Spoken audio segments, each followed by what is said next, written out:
امشب در 24 دیدارهای شاهزاده رضا پهلوی با رهبران سیاسی بریتانیا درباره آینده ایران. او میگه جامعه جهانی وظیفه داره از مردم ایران در مقابل جمهوری اسلامی پشتیبانی کنه. رافائل گروسی میگه ایران میتونه در چند ماه غنیسازی اورانیوم رو آغاز کنه. بریتانیا، فرانسه و آلمان میگن تهران باید فوراً همکاری‌ها با آژانس رو از سر بگیره. نگرانی‌های تازه از وضعیت اسفبار در زندان تهران بزرگ. زندانیان سیاسی اوین میگن حکومت باید به ارعاب و سرکوب وحشیانه پایان بده.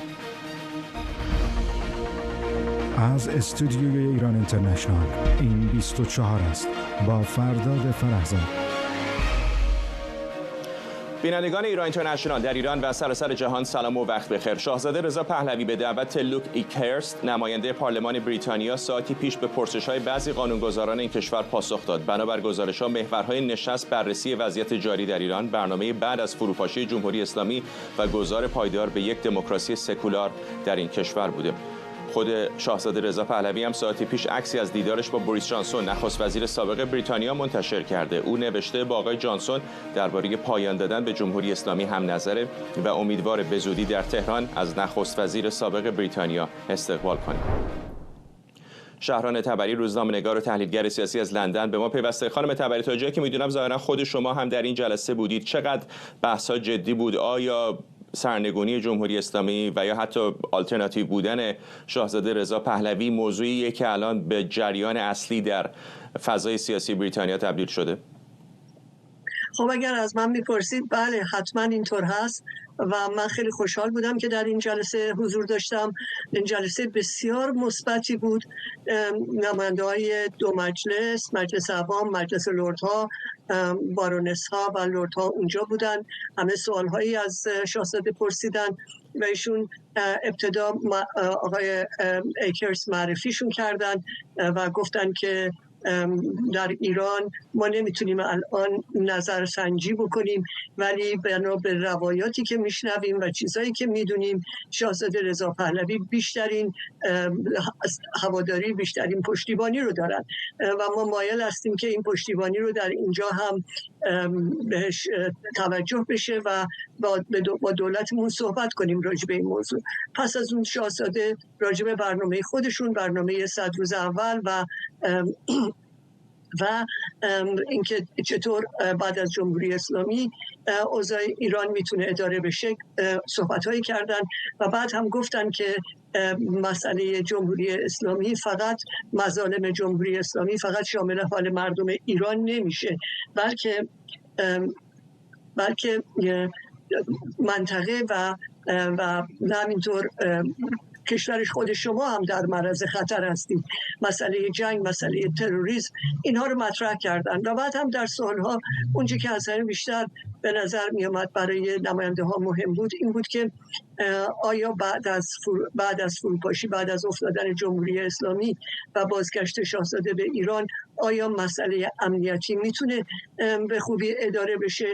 که شاهزاده به درستی جواب دادن البته که یک مقدار مشکلات خواهد بود، ولی این مشکلات ما برنامه داریم، برای پاسخ دادن به اونها برنامه داریم و این مشکلات رو حل میکنیم. ایشون گفتن که ما وقتی پامون به ایران برسه از مردم ایران دعوت میکنیم، از دانشگاهی‌ها، از کسانی که دستاندار کارهای سیاسی بودند، از بقیه کسانی که دستشون به خون آلوده نیست، از کسانی که در اقتصاد، در سرمایه‌گذاری شرکت هستن بریتانیایی‌ها. خانم تبری، در مورد این، چون میدونیم غربی‌ها بالاخره یک نگرانی در مورد آشفتگی بعد از فروپاشی طبیعتاً دارن، فکر می‌کنید حرفای او دست کم این نمایندگان بریتانیایی رو قانع کرد؟ به نظر من مقدار، البته ممکنه بعضیا باز برگردن به خونه‌شون و فکر کنن که نه قانع نشدیم، ولی به نظر من یک عده‌ای قانع شدن. مثلا یکی از نماینده‌ها گفت که ما خیلی دلمون میخواد که از مردم ایران حمایت بکنیم و از شما حمایت بکنیم، چون میدونیم که آلترناتیو دیگه‌ای نیست، چون میدونیم جایگزین دیگری نیست در ایران و الان به این نتیجه رسیدیم که نمیشه از داخل جمهوری اسلامی یک دولت دیگه، یک گزینه دیگری بیرون بیادش. بنابراین با توجه به این صحبت‌ها من میتونم بگم که نظرها بسیار مثبت بوده. در این حال شاهزاده راجع به امکانات اقتصادی در ایران صحبت کردن و اینکه در ایران آینده که یک جامعه به اصطلاح سکولار خواهد بود، قوه قضاییه مستقلی خواهد داشت که این خودش تامین کننده رشد اقتصادی و آزادی اقتصادی خواهد بود. ایشون بر مسئله آزادی تکیه کردن، بر مسئله صلح تکیه کردن و گفتن که در منطقه و در جهان با رفتن جمهوری اسلامی صلح برقرار میشه. نکته خیلی دیگه ای که گفتن ما دلمون برای همه کسانی که قربانی این جمهوری اسلامی هستن میسوزه، از فلسطینی، از اسرائیلی و از مردم خودمون، ولی گفتن من قلبم برای همه اینا میتپه، ولی تمام این ضایعاتی که به وجود اومده ریشش جمهوری اسلامیه. جمهوری اسلامی بره و یک حکومت سکولار مورد خواست مردم باشه، این کشتارها و این جنگ خاتمه پیدا میکنه و ما میتونیم به یه صلح برسیم. من فکر میکنم به مقدار قابل توجهی به این مسئله توجه کردن نمایندگان مجلس و من در بیرونم صحبت کردم با یکی از لردها که از قبل میشناختمشون و با خود آقای ایکرز که خب از قبل ایشون رو هم میشناختم، باشون صحبت کردم. اونا خیلی خیلی نظرشون مثبت بود و خیلی خیلی راضی بودن از این جلسه‌ای که برگزار شده. ما یه خانم بارونس دیگه هم صحبت کردم، اونم خیلی مثبت به نظر من اومد برخوردش. ممنونم از شما. شهران تبری، روزنامه‌نگار و تحلیلگر سیاسی از لندن با ما. کامران خانسارینیان، نایب رئیس نوفتی اتحادیه ملی برای دموکراسی در ایران، هم از واشنگتن به ما پیوسته. آقای خانسارینیا، بالاخره در این شرایط بسیار حساس منطقه وقتی قانونگذاران بریتانیایی با یک از شناخته شده ترین چهره‌های اپوزیسیون ایرانی دیدار می‌کنند، در حالی که همچنان لندن و تهران روابط دیپلماتیک دارن، خب سیگنال مهمی به جمهوری اسلامی داره میفرسته. آیا شما الان امیدوارتر از همیشه هستید که جامعه جهانی به خصوص غربی‌ها خودشون رو واقعاً برای سرنگونی جمهوری اسلامی آماده کردن؟ خیلی ممنون از دعوتتون به برنامه. به فردا جون، خوشحالم که بار دیگر در خدمت شما و بینندگان باشم. بله، یک سیگنال بسیار مثبتی است. ما با خبر شدیم که بعد از سفر قبلی شاهزاده رضا پهلوی به بریتانیا، جمهوری اسلامی و سفارتشون در لندن شکایت کردند به دولت بریتانیا و ابراز نگرانی و عصبانیت کردند از اینه که دولت بریتانیا اصلا اجازه داد که شاهزاده رضا پهلوی به اون کشور سفر بکنند. بنابراین میدونیم که رژیم حاکم بر ایران بسیار بسیار حساس هست سر شخص شاهزاده رضا پهلوی و حضورشون در اینجور مجامع و اینجور جلسات. فکر میکنم که دعوت این جمعی از نمایندگان پارلمان بریتانیا و دیدار شاهزاده با نخست وزیر پیشین این کشور نشانه بسیار مثبتی است برای ماهایی که خواهان یک ایران سکولار و آزاد و دموکراتیک هستیم و علاوه بر اون یک نشانه بسیار بدی است برای جمهوری اسلامی که علاوه بر یا علیرغم تلاشی که میکنه برای خراب کردن مخالفین به خصوص شاهزاده رضا پهلوی، بیشتر اوقات اونا شکست میخورن و مجامع بین المللی متوجه هستن که کدوم افراد دارای محبوبیت داخل کشور هستن و با چه کسانی باید ملاقات بکنن برای برنامه‌ریزی برای ایران بعد از جمهوری اسلامی. آقای خانسارینیا، میدونیم که غربی‌ها دل خوشی از جمهوری اسلامی ندارن، اما از بی‌ثباتی در منطقه هم به طور طبیعی خب خیلی نگرانن. این رو در حرفای رئیس جمهوری آمریکا هم بعد از آتش‌بس بین جمهوری اسلامی و اسرائیل میشد شنید. چقدر فکر میکنید که شاهزاده رضا پهلوی و تیم همراه او میتونن این اطمینان خاطر رو بدن یا دادن به طرفای غربی که یک، میتونن اون ثبات رو بعد از فروپاشی احتمالی حفظ بکنن و دو، اگر بخوان دولتی برای گذار تهیه بکنن، تشکیل بدن، میتونه دولتی فراگیر باشه؟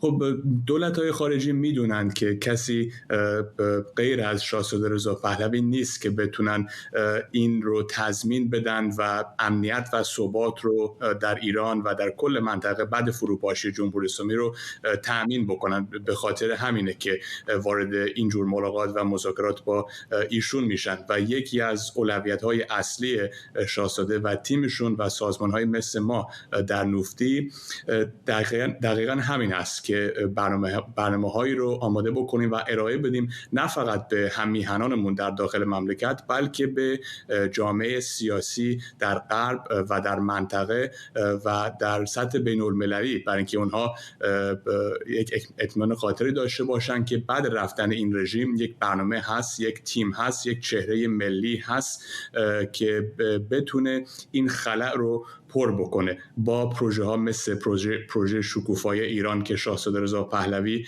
شروع کردن و ما در نفتی اجرا کردیم.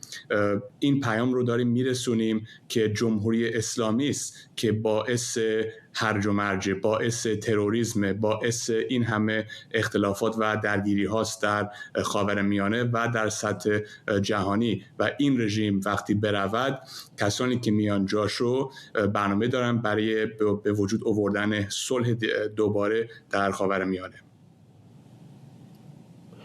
آقای خانساری، میدونیم که حتی اگر کسی مخالف شاهزاده رضا پهلوی باشه، بالاخره اون شاید بیشترین شناسایی رو در بین اپوزیسیون داره، یعنی کمتر ایرانی شاید باشه. من فکر نمی‌کنم هیچ ایرانی باشه که نام او رو نشناسه. یکی از مهمترین چهره‌های سرشناس اپوزیسیون است. اما سوالاتی هم مطرحه در مورد ظرفیت او برای اینکه بتونه این جامعه متکثر ایران رو که بخش مهمی حامی او هستن ولی همه الزاماً حامی او نیستن زیر یک چتر جمع بکنه. آیا الان در شرایط آتش‌بس فکر می‌کنید اون ظرفیت وجود داره، یا شاهزاده رضا پهلوی اگر واقعا بخواد به تهران بازگرده، اگر بخواد دولتی تشکیل بده، یک ضربه دیگر نظامی احتمالاً به جمهوری اسلامی نیاز داره؟ خب مشخصه که شاهزاده رضا پهلوی تنها کسی هستند که دارای محبوبیت داخل ایران هستند. اگر مردم این ظرفیت رو در ایشون نمیدیدن، خب اسمشون در سراسر کشور سر نمیدادن. این آخرین نبرده، پهلوی برمیگرده، ولیعهد کجایی، به داد ما بیای، اینجور شعارها رو نمیدادن. همه نظرسنجی هایی که وجود داره، همه شعارهای خیابونی، هر چی که ما میبینیم از داخل مملکت نشون میده که مردم به شاهزاده رضا پهلوی اعتماد دارن، به ایشون باور دارن و فکر میکنن که ظرفیت سیاسی رو متوجه هستم آقای خانساری. منظورم ظرفیت عملیاتی از ظرفیت اجرایی هست. چه اهرمی در دستش داره الان در شرایط آتش‌بس امروز اگر بخواد جمهوری اسلامی رو ساقط کنه؟ خب برنامه‌هایی که من بهشون اشاره کردم، از جمله پروژه شکوفای ایران، تیمی که ایشون دارن در حال گسترش پیدا کردن هست. هر روز افراد به تیمشون اضافه میشه. این ائتلاف مشتاقان که ایشون بهش اشاره میکنن شامل دانشمندان، اکادمیسین ها، به هر حال آدما با تجربه های مختلف روز به روز به تیم و در واقع حلقه مشاورین ایشون اضافه میشه که اون یک جمع متکثری است از همه اقشار کشور. توش نمایندگی پیدا میکنید از همه نقاط کشور و با تجربه‌های مختلف و همه این افراد خب اومدن دنبال ایشون برای اینکه میفهمن که ایشون کسی هستن که بتونن اون خلأ بعد از رفتن جمهوری اسلامی رو پر بکنن و فکر میکنن که در کنار ایشون یه جایی دارن و یه راهی دارن که بتونن به کشورشون خدمت بکنن برای اینکه این رژیم بره و بعد از رفتن این رژیم دوباره ایران رو بسازن. ممنونم از شما. کامران خانساری نیا، نایب رئیس نفتی، اتحادیه ملی برای دموکراسی در ایران از واشنگتن. مدیر کل آژانس بین‌المللی انرژی اتمی میگه با وجود آسیب به تأسیسات هسته ایران بر اثر حملات آمریکا و اسرائیل، تهران احتمالاً ظرف چند ماه میتونه تولید اورانیوم غنی شده رو آغاز کنه. رافائل گروسی در مصاحبه با شبکه CBS گفته از اینکه آیا حکومت ایران توانسته پیش از حملات بخشی یا تمام ذخیره تخمینی 400 کیلویی اورانیوم رو با غنای بالا منتقل کنه یا نه، ابراز بی‌اطلاعی کرده و گفته شاید بخشی در جریان حملات نابود شده باشن، اما بخشی هم شاید جابجا شده باشه. در همین حال بریتانیا، فرانسه و آلمان تهدیدها علیه رافائل گروسی رئیس آژانس بین‌المللی انرژی اتمی رو محکوم کردند. این واکنش‌ها بعد از اونه که روزنامه کیهان گروسی رو به همکاری با موساد اسرائیل متهم کرد و خواهان اعدام او شد. این سه کشور در عین حال از ایران خواستن همکاری کامل با آژانس رو از سر بگیره و امنیت بازرسان رو تضمین کنه.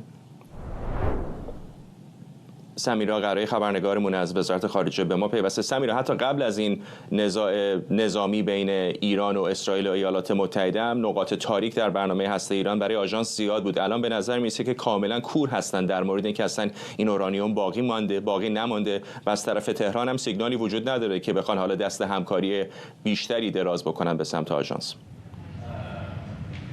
فرداد، نقاط تاریک وجود داره، اما این بحث 400 کیلوگرم اورانیوم غنی‌سازی شده در سطح 60% و اینکه این الان کجاست، به نظر میرسه که در این روزهای اخیر یک سوراخ خرگوش، یک ربیت هول بوده که همه ما درش افتادیم. بحث این هست که جمهوری اسلامی حتی اگر همه اینها رو، یعنی اون اورانیوم رو هم از دست داده باشه، به خاطر دانش بنیان بودن صنایع هسته‌ایش باز میتونه این رو تولید بکنه. نگاه بکنیم گزارش آژانس در فوریه 2025 که آمد در رابطه با میزان اورانیوم غنی‌سازی شده چقدر بود، مقایسش بکنیم با ماه می که آخرین گزارش آژانس بود در رابطه با اورانیوم 60% اختلاف 133 کیلوگرم بود. یعنی در فاصله کمتر از 3 ماه، گزارش‌های فصلی آژانس هر 3 ماه یک باره، در این کمتر از 3 ماه جمهوری اسلامی 133 کیلوگرم اورانیوم 60% غنی‌سازی شده تونسته بود تولید بکنه، به خاطر اینکه سانتریفیوژهای آیار 6 داره، به شدت و به سرعت میتونه این اورانیوم رو تولید بکنه. بیشتر بحث الان باید این باشه که آقای ترامپ هم داریم میبینیم در صحبتاش با رسانه‌های مختلف به اون سمت داره میره که آیا جمهوری اسلامی برمیگرده، آیا مجددا دنبال غنی‌سازی هست یا نه، و در این میان چقدر بحث مذاکرات میتونه یک ترمزی باشه، یک راهکار دیپلماتیک باشه که مجددا ایالات متحده نخواد به برنامه هسته جمهوری اسلامی حمله بکنه. کما اینکه آقای ترامپ بارها پافشاری کرده که اگر با جمهوری اسلامی به سراغ هسته‌ای بره این کارو خواهند کرد. بحث دیپلماسی، بحث مذاکرات پیش رو چگونه است، آیا انجام خواهد شد، نخواهد شد. بریم صحبت‌های سخنگوی کاخ سفید رو بشنویم که ساعتی پیش راجع به این بحث مذاکرات ایران و آمریکا صحبتی کرد. فرداد. همونطور که هفته پیش به شما گفتم، دولت و به ویژه فرستاده ویژه ما استیو ویتکاف به صورت مستقیم و غیر مستقیم با ایرانی‌ها در تماس بوده و این ارتباط همچنان ادامه داره. رئیس جمهور خود شخصا با ایران صحبت نکرده، اینو در تروث سوشیال هم گفته.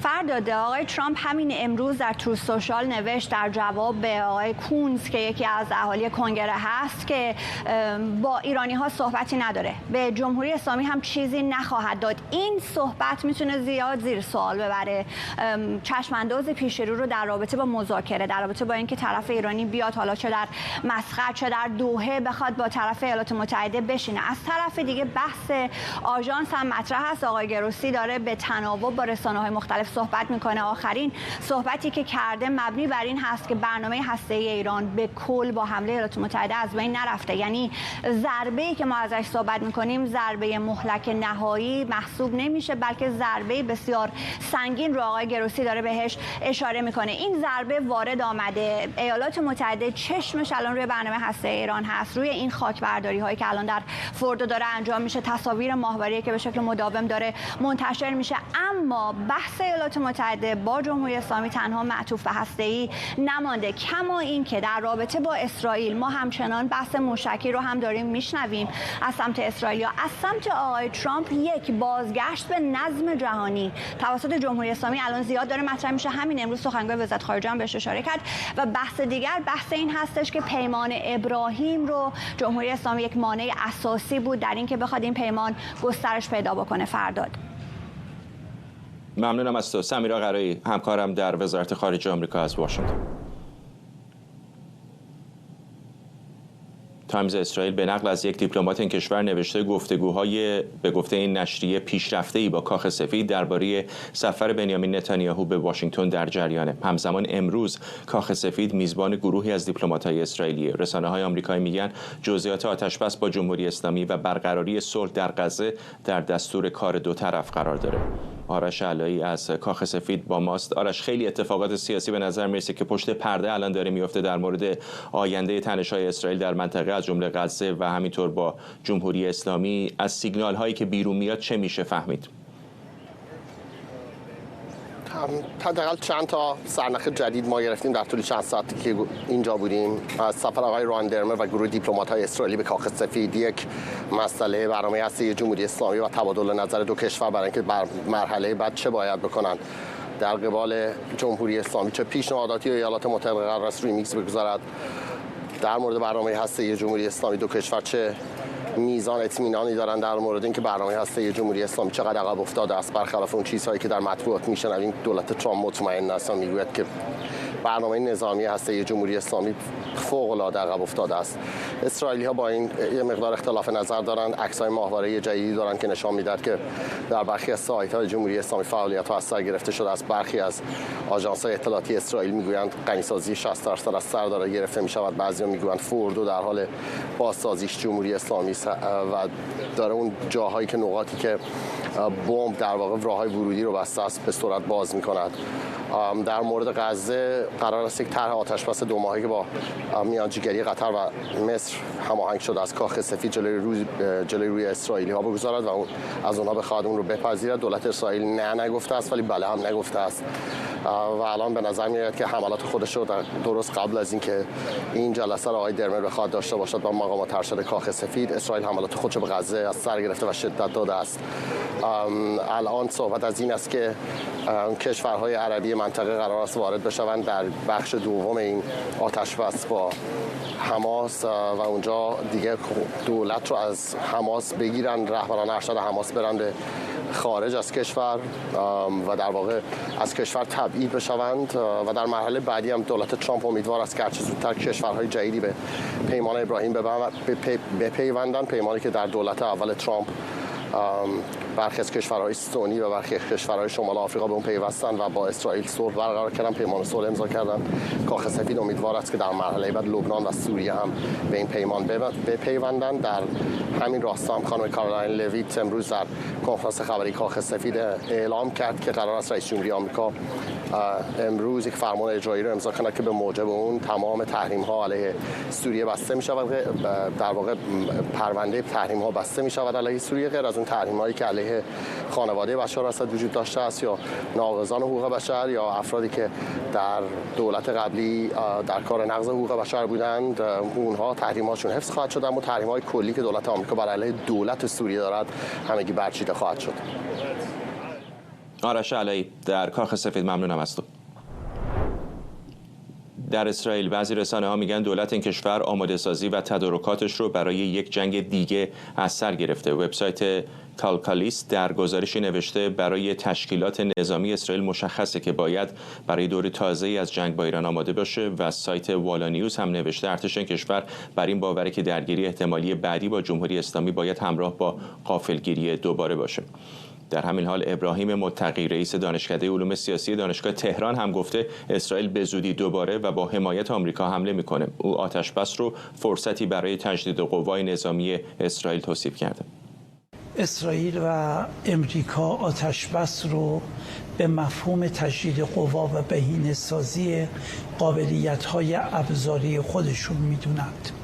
نگاهی که من دارم و شواهدی که وجود داره تماماً بیانگر این هستش که حد اکثر تا یک هفته دیگه دوباره اسرائیل عملیاتش رو با حمایت‌های تاکتیکی و عملیاتی و ابزاری امریکا شروع خواهد کرد. این حمله مستقیم منظورتونه دوباره مثل همون چیزی که اتفاق افتاد؟ دوباره باز همون اقدامات غافلگیر کننده گام نخستین خواهد بود و عملیات تخریبی گام ثانویه.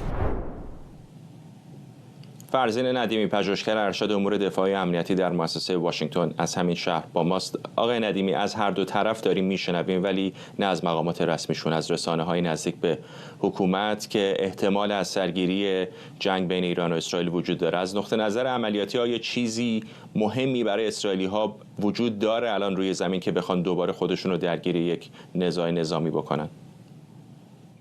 بله، اسرائیل همچنان هدف‌های قابل توجهی در مناطق مرکزی، غربی و جنوبی ایران داره که اگر تصمیم بگیره دوباره خودش رو درگیر بکنه و به جنگ میتونه همچنان مورد حمله قرار بده.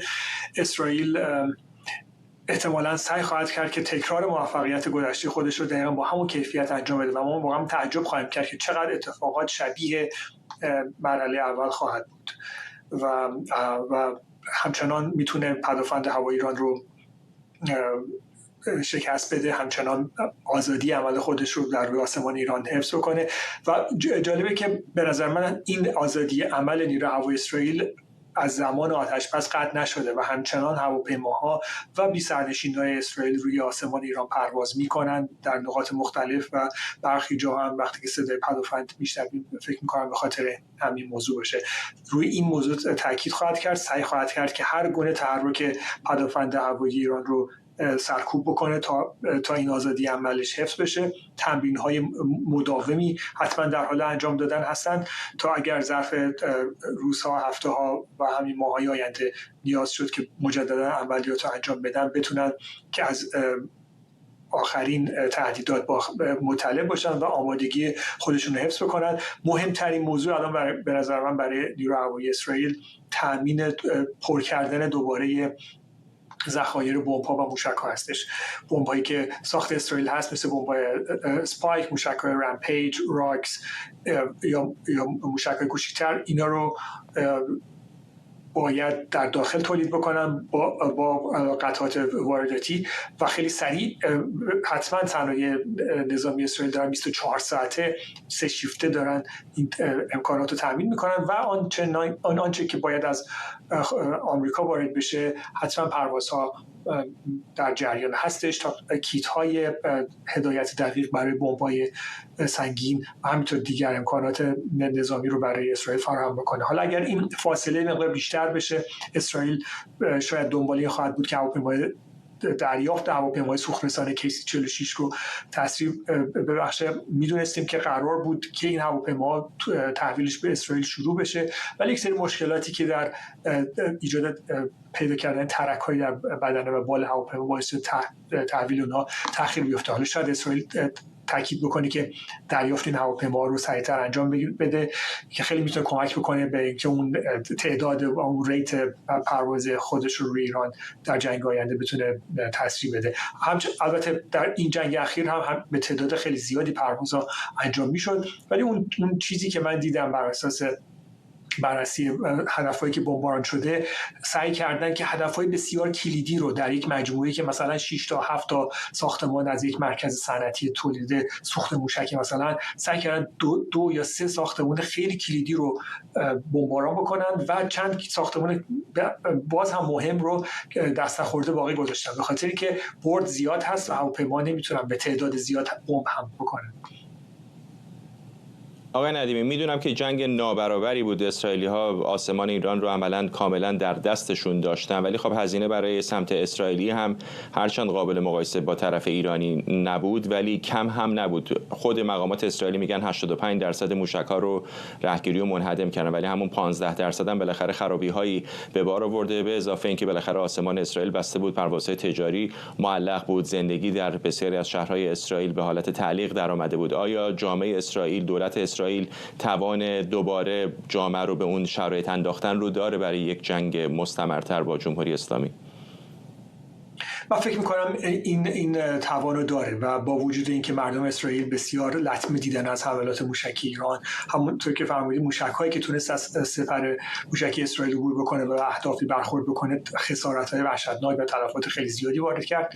افراد غیر نظامی 28 غیر نظامی کشته شدن در این حملات و اونطوری هم که حکومت اسلامی ادعا میکنه که تعداد قابل توجهی از هدف‌های نظامی و استراتژیک اسرائیل مورد حمله قرار داده، بیش از 17-18 هدف رو. اون بررسی که من کردم با اطلاعاتی که من تونستم بهش دسترسی پیدا کنم و عکس‌های ماهواره‌ای حالا نه چندان با وضوح بالا، تقریبا هیچ کدوم از این هدف‌های نظامی که ادعا می‌شد به طور مستقیم مورد هدف قرار نگرفته و این نشون میده که موشک‌های ایران، حتی موشک‌های به نسبت پیشرفته‌تر در برد بالای 1000 کیلومتر همچنان مشکل دقت دارن و درسته که میتونن به مرکز غیر نظامی لطمه زیاد وارد کنن، ولی هنوز نمیتونن که اون تاثیر استراتژیک مورد نظر خودشون رو روی اهداف استراتژیک و نظامی وارد بکنن. بله میتونن پالایشگاه حیفا رو صدمه بزنن یا به مرکز شهری و این تعداد پرتاب موشک‌ها وابسته به این خواهد بود که اسرائیل تا چه حد میتونه جلوی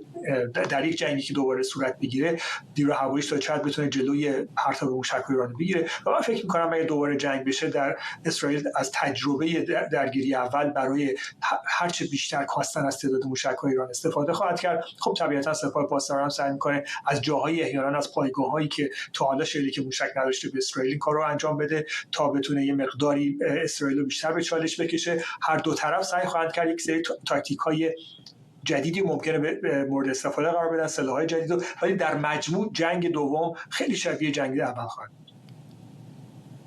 آقای ندیمی فرصت خیلی کمی داریم. با توجه به حرفایی که زدید تصورم این هستش که دارید میگید این جنگ اجتناب ناپذیر هست. با توجه به فرصتی که الان جمهوری اسلامی طبیعتاً خواهد داشت برای تا اندازه بازسازی پدافندش یا دست کم تمیز کردن سامانه‌های دیجیتالش برای اینکه رهگیری‌های مقامات رو شاید دشوارتر بکنه، چقدر فکر می‌کنید که اسرائیلی‌ها پنجره واکنش سریع دارن؟ آیا این یک چیزی است که مثلا ماها باید طرف ایرانی منتظر واکنش اسرائیلی باشه یا بحث چند ساعت و چند روز و چند هفته است؟ خب این تا یه حد زیادی بستگی خواهد داشت به اینکه توان هسته‌ای رو ایران چقدر سعی بکنه که غنیسازی رو دوباره شروع بکنه، تأسیسات رو بازسازی بکنه، برخی تجهیزات حساس رو سعی بکنه بازیافت بکنه و اونا رو به جاهایی منتقل بکنه. مواد 60% غنی شده خودش خیلی بحث هستش. ببینید ساختن فلز اورانیوم از ماده اورانیوم 90% غنی شده هیچ کار مشکل نیست. یعنی صرفاً مشکلی که الان دارن اینه که اون مواد 60% 400 کیلو رو اگر دسترس دارن و اونو بتونن به 90% غنی بکنن با یک کاسکید، یک آبشار کوچکی از سانتریفوژ خیلی سریع و در یک آزمایشگاه خیلی کوچک میتونن اونو تبدیل به فلز اورانیوم بکنن و در ساخت کلکشون مورد استفاده قرار بدن. به خاطر همین اسرائیل اگر ببینه که این روند در حال اجرا هست تردیدی نخواهد کرد که حمله خودش انجام بده. اگر توان موشک ایران رو ببینه که داره خیلی شدید به سمت بازسازی پیش میره، همینطور صنایع موشک ایران رو تردید نخواهد کرد این حملات رو انجام بده. شاید اسمش رو شروع جنگ نذاره و شروع جنگ شاید در اینجا بستگی خواهد داشت که ایران تشخیص بده، تصمیم بگیره که با شلیک موشک به اسرائیل واکنش نشون بده یا اینکه نه صرفاً سعی کنه که یک نبرد فرسایشی یک جانبه رو تحمل بکنه. این احتمالاً به وقایع هفته‌های آینده برمیگرده، ولی به نظر من اگر غنیسازی ادامه پیدا بکنه این یک موضوعی که هستش که اجتناب ناپذیر شروع دوباره درگیری‌ها بین ایران و اسرائیل. ممنونم. فرزین ندیمی، پژوهشگر ارشد امور دفاعی و امنیتی در مؤسسه واشنگتن. با تشدید التهاب مالی در ایران در نتیجه جنگ 12 روزه ساعتی پیش چند صرافی به دلیل اختلال فنی از ارائه خدمات باز موندند. منابع مطلع به ایران اینترنشنال میگن این اختلال نتیجه تلاش‌های حکومت برای جلوگیری از خروج سرمایه‌های مردم از کشور در نتیجه بی‌اعتمادی به نظام بانکی. در همین حال قیمت دلار در بازار آزاد در ادامه روند صعودیش تا 91,000 تومان هم افزایش پیدا کرد. محمد ماشینشیان، پژوهشگر ارشد حکمرانی و اقتصاد در دانشگاه پیتسبورگ از پنسیلوانیا با ماست. آقای ماشینشیان، فقط همین شامل ایران نیست، معمولا وقتی یک بحران این چنینی جنگی صورت میگیره سرمایه‌ها سریع فرار میکنن. چقدر این الان دوباره تبدیل به یک چالش بزرگ برای حکومت میتونه بشه؟ درود بر شما. کاملا درست میفرمایید. معمولا بعد از اینی که یه اتفاق از این جنس بیفته، حالا چه جنگ باشه چه حتی بلایای طبیعی باشه، بعدش اولویت حکومت باید برگردوندن ثبات نسبی باشه به کشور، به اقتصاد کشور، برگردوندن اعتماد باشه. چون این اعتماد مهمترین مؤلفه هر اقتصادیه. وقتی اعتماد از بین بره یه چین ریاکشن، یه دومینویی میتونه اتفاق بیفته و در نتیجه اون دومینو میتونه اقتصاد کشور آسیبی ببینه که دیگه قابل جبران نباشه. متاسفانه ما داریم به اون سمت حرکت میکنیم.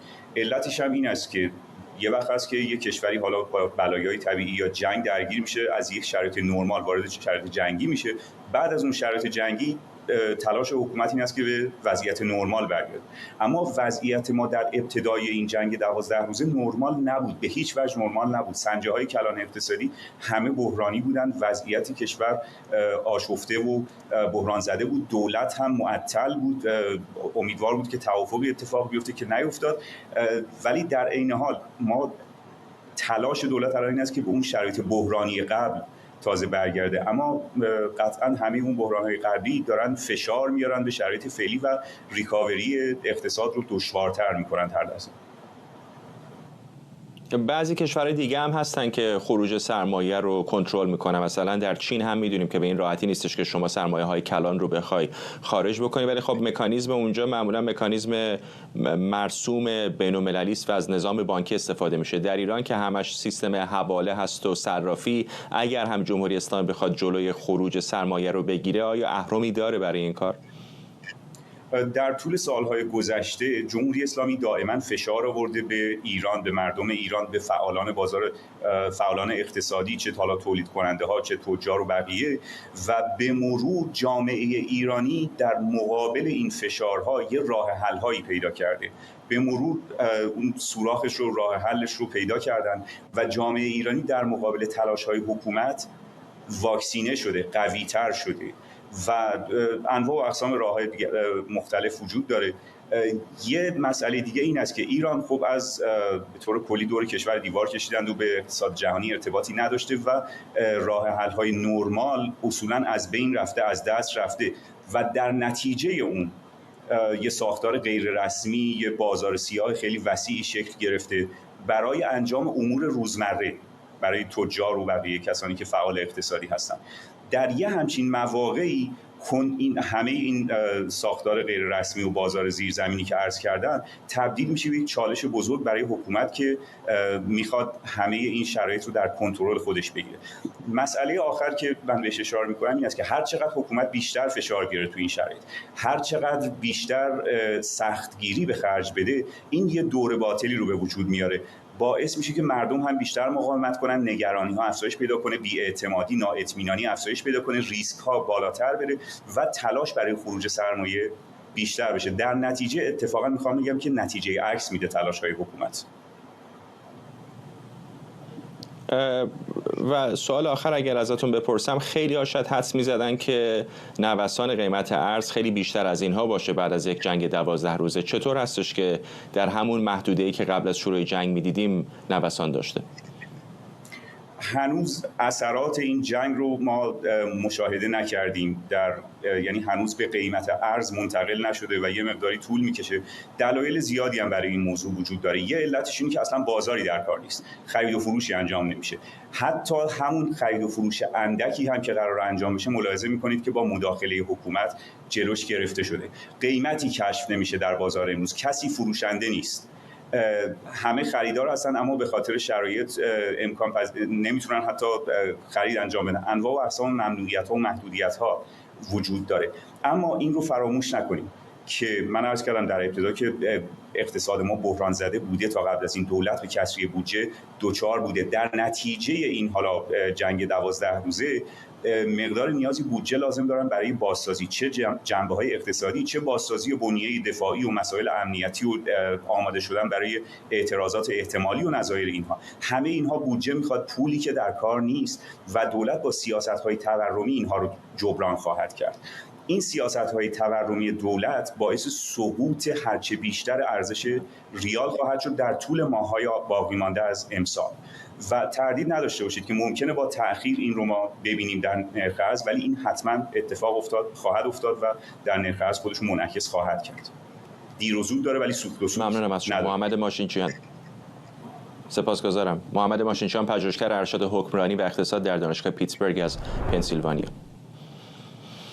ساعتی پیش سازمان حقوق بشر ایران ویدئوی تازه منتشر کرده که وضعیت نامناسب زندانیان رو در زندان بزرگ تهران نشون میده.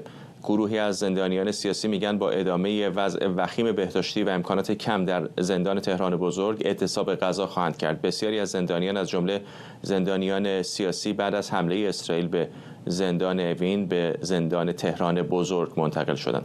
در همین حال جمعی از زندانیان سیاسی هم درباره وضعیت نابهنجار و غیر انسانی زندانیان سیاسی و سیاست ارعاب، سرکوب وحشیانه و بگیر و ببند در جامعه هشدار دادند. گلرخ ایرایی، ریحانه انصاری و وریشای مرادی، 3 زندانی سیاسی هم در نامه‌ای به شرایط سخت و محدودیت‌های شدید امنیتی زندانیان بعد از حملات اسرائیل اشاره و تاکید کردند شرایط فعلی خللی در مبارزاتشون ایجاد نمی‌کنه.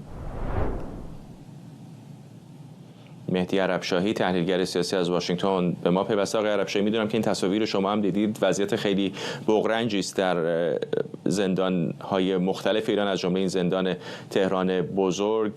چطور می‌بینید واکنشی رو که حکومت تا اینجا داشته به وضعیت زندانیان و چقدر نگرانی وجود داره که الان این بهانه حمله اسرائیل شرایط زندانیان رو بدتر هم بکنه؟ بله، درود به شما و همه بینندگان. خب واقعیت این هستش که حمله‌ای که به زندان اوین رخ داد به نظر میاد که یک تراژدی انسانی بوده که هنوز ابعادش برای ما ناشناخته است. یعنی هنوز حتی دقیقاً نمیدونیم تعداد کسانی که کشته شدن در اون حمله چه تعداد هست، چه بخشی از اونها زندانی بودن، آیا زندانی سرشناسی بوده یا نه، و حکومت هم اجازه نمیده که اطلاعات دقیق در واقع به بیرون بیاد و این مسئله‌ای هستش که در واقع شرایط زندانیان رو هم در زندان بسیار سخت‌تر کرده. من میخوام بگم به هر حال در شرایط جنگ مثل هر شرایط دیگه مسئولیت امنیت زندانیان کاملا به عهده حاکمیت و نظام جمهوری اسلامی است. به هر حال اونها کسانی هستن که در زندان جمهوری اسلامی هستن. میدونیم وقتی که جنگ شروع شد، وقتی که این بحث مطرح شد که باید در واقع مثلا دونالد ترامپ گفت که تهران رو تخلیه کنید یا صحبت‌هایی بودش که مثلا فلان منطقه تخلیه شه، خیلی از خانواده‌های زندانی‌ها به شدت نگران بودن و حتی کسانی در واقع به طرق مختلف سعی کردن این خواسته رو بگن که حداقل تو این شرایط به زندانی‌ها مرخصی داده بشه، آزادی موقت داده بشه، با اون شرایطی که به نظر من غیر انسانی است، ولی لااقل با یه پابند الکتریکی حداقل اجازه بدن اینها خارج بشن از زندان که بتونن توی همچین شرایطی امنیت خودشون رو حفظ کنن و خب خیلی از اونها بتونن به خانواده‌هاشون کمک بکنن. ولی خب دیدیم که جمهوری اسلامی این کار رو نکرد. حتی بعد از حمله هم در واقع که میتونست لااقل اون زمان بیاد و این کار رو انجام بده و یه بخشی از این افراد رو به مرخصی بفرسته، باز در واقع بر اون روند سختگیرانه خودش پافشاری میکنه که داستان‌ها رو شنیدیم که وقتی که منتقل شدن، چه در حین انتقال چه وقتی رسیدن به زندان جدید، در واقع شرایطی که اونجا داشته، شرایطی که مشخصاً از نظر فضای کمی که در زندان‌ها هستش، اون وضعیت آلودگی که در اونجا وجود داره و برای این جابجایی‌ها که خیلی از چیزها رو به هم میزنه. ممکنه مثلا افرادی که شاید با هم دیگه مدت‌ها در یک اتاق در بندی در زندان اوین بودن و با هم دیگه حالا دوستی و رفاقتی شکل گرفته بینشون، اینا حالا بعد شاید تقسیم شن در اتاق‌های مختلف، برن با کسانی در واقع قرار بگیرن که شناخت ندارن. یعنی شرایطی هستش که به نظر میاد که به جای اینکه حداقل یک گامی برداره جمهوری اسلامی که این همه دم از الان ایران و ملت ایران و اینها میزنه، حداقل میتونه برای یه بخشی از این ملت ایران، یعنی کسانی که در زندان هستن، یک حرکتی بکنه و اینها رو به یک مرخصی و یا یه آزادی موقت براشون در نظر بگیره. ولی این کار رو هم انجام ندادن و به هر حال شرایط زندانی‌ها متاسفانه سخت‌تر از قبل شده. آقای عربشاهی، کمتر از 2 دقیقه فرصت داریم. الان گزارش‌هایی هست، حتما خودتون هم دیدید، که ظاهرا قبل از حمله اسرائیل به زندان اوین پیامی دادن به پسر رئیس زندان اوین که به پدرت بگو زندانیان رو آزاد بکنه، و هم چنین کاری نکرد و خودش و احتمالاً چند نفر از اطرافیانش از زندان گریختند. آیا فکر می‌کنید اسرائیلی‌ها دچار اشتباه محاسباتی شدن در حمله به زندان اوین و نتیجه معکوس واسهشون داشته تا اینجا؟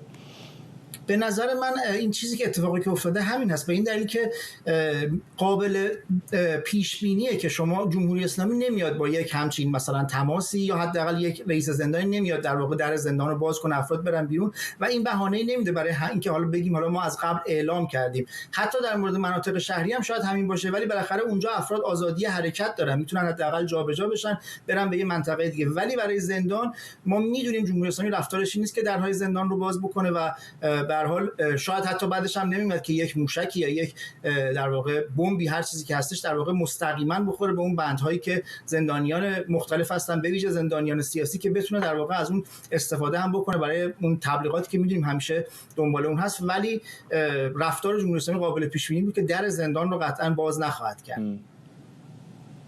ممنونم از شما. مهدی عربشاهی، تحلیلگر سیاسی از واشنگتن با ما. و ممنونم از شما که بیننده برنامه 24 امشب هم بودید. این برنامه رو کمی دیرتر میتونید در یوتیوب ایران اینترنشنال هم دوباره ببینید. تا فردا و برنامه بعدی، بدرود.